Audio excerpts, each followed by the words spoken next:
What up, RC people? Tony here, CCxRC, and I have had a ton of requests asking me what I thought about the JLB 21101 because they're trying to decide between it and the Bison. Well, I couldn't answer that question until now. So I've got the JLB 21101 here in front of you, and we're going to unbox this and take a look at it. And as always, in the following day or two, there'll be a video with a complete bashing and run of this. We'll do basically a durability test, hitting this on some big BMX jumps for you. So let's unbox this and let's see what we get in the package.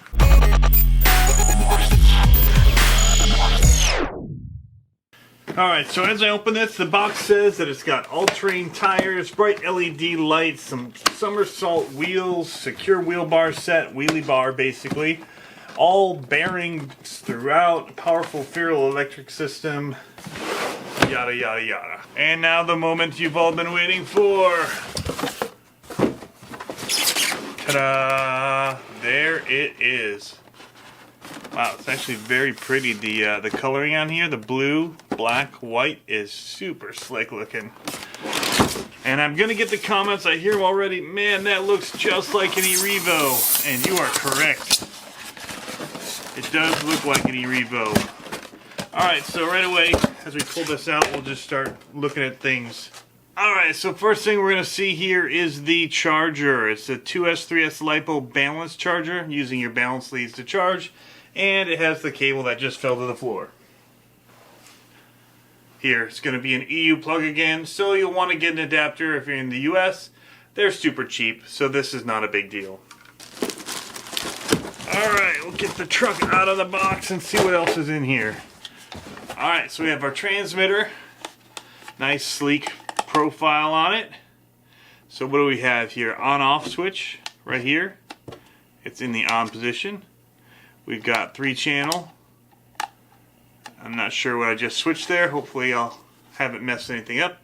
It'll be easy to fix. There's only 3 options. So we've got throttle trim, steering trim, and our steering, the amount that it'll throw left, right. So this will trim it for what it sees as the 0 point, and then the amount of throttle that you want to have. So it seems like maybe you could tone it down a bit. So that's the controller. Nothing to write home about. Not bad though. 4 AA batteries. These always feel a lot better when you get batteries in them. They feel so cheap just in your hand like this. But the extra weight of the battery just makes it automatically feel better. But it's a really grippy rubberized. A lot of these are foam, but this foam is a much more rubberized texture. And I really like that. Good grip. You can one-hand drive this thing very easily with your throttle and steering.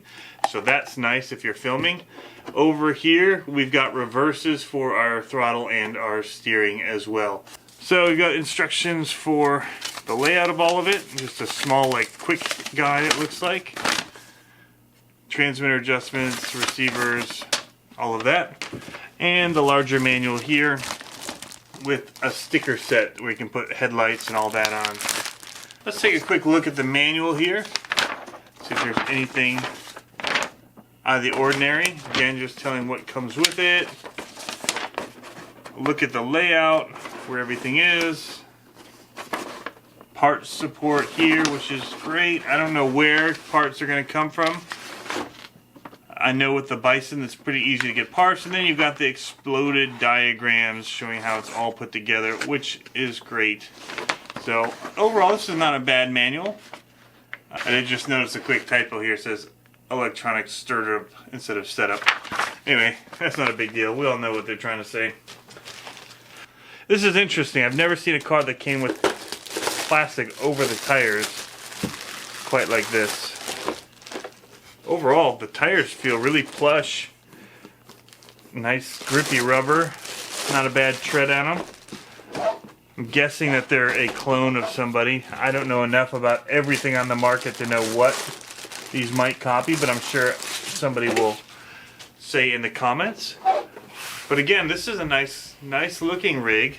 It does steal the looks of the E-revo body stylings for sure, with the fin, so it has that look. I like the blacked out rims.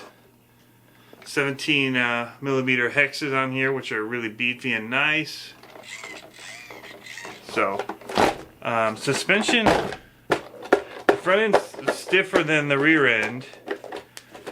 You can see a little bounce, but this is much stiffer. All of this can be adjusted. These are oil-filled shocks, so you could tune that to your heart's desire.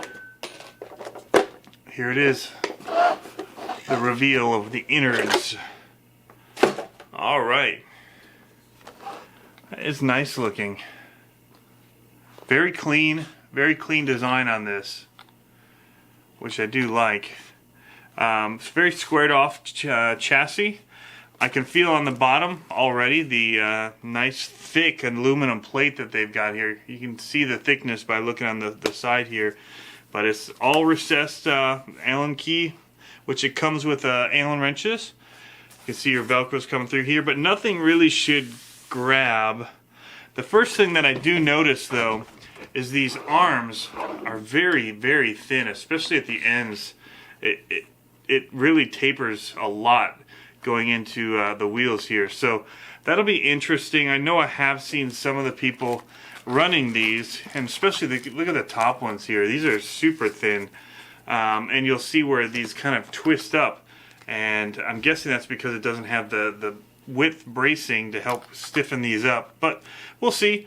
It does have aluminum supports for your shock towers, both front and rear. So you can see the shocks here, the aluminum shock caps. And now these are called dual progressive springs or shocks. And you can see that here they've got this little plastic clip in here. Basically it's a dual set of shocks. You can pull it down here. And so that's one shock, and then it's got another top shock. So it's two shocks, springs on these. So that's interesting. That's the first car that I've had that is actually doing that. So looking at it, the motor says right on it what we've got here. It's the 3670. It's a 2500 kV brushless system running an 80 amp waterproof receiver. It says that the truck is waterproof, so that's pretty cool. We've got here our receiver, which they say again it's waterproof. I'm not sure that I trust that for the receiver so much. In looking at it, it doesn't look like it's coated on the inside, so I don't know how well it's waterproof as it says, or if it's water resistant. But you can see here there's a chassis brace. It's aluminum, again really thick. So they haven't spared any expenses with the aluminum on this rig. The motor mounts aluminum down here. We've got aluminum bracing here where our arm supports basically that hold in the front and back for these pins. And they've done actually like Traxxas here on the X-Max where they've got little set screws that kind of hold the pin in place so it doesn't slide out. Makes it really easy to change them and adjust them. So it's a 3S LiPo battery that comes with this. I love any car that uses Velcro instead of a hardened plastic to hold the battery in place, because it makes it easier to have different sizes. And so here's the size that we get with this. This is a 3S 4000 mAh battery, 30C, using a Dean's connector hard case. So that's really slick. We'll actually take this here, and even though we don't have the transmitter with batteries in it, we'll just quickly plug it in just to see the LED lights that come with it. Okay, so it's not super obvious. I just figured out after I plugged it in that this little white button here is the power button. You just kind of push it in. You can hear that fan just spinning away. But here you can see the LED lights on the front. They're pretty slick. And then red ones on the rear. Here's the wheelie bar.